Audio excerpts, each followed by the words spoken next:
Hello guys, অঙ্কের table সহজভাবে মনে রাখার জন্য আজকে তোমাদেরকে একটি ট্রিক শেখাবো। ফার্স্টে আমি 5 এর টেবিল দিয়ে শুরু করছি। 5 এর টেবিলটা লিখে নিচ্ছি।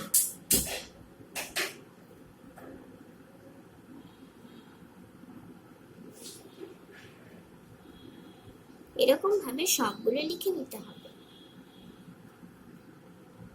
এই যে আমি টেবিলটা লিখে নিয়েছি। এবার আমি অ্যান্সার গুলো লিখব। এখন আমি অ্যান্সার গুলো লিখব। 5 মাল্টিপ্লাই 1। তো এরকম করে আমি ফার্স্টে লেফট সাইডটা লিখবো, তারপর রাইট সাইডটা লিখবো।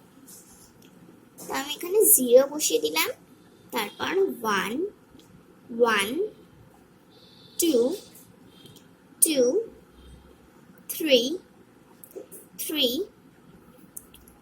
4 4 আর এখানে 5।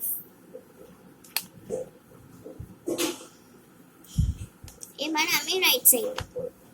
এটা খুব ইজি। 5 তারপর 0 5 0 5 0 5 0 5 0। দেখুন কি সুন্দর ইজি ভাবে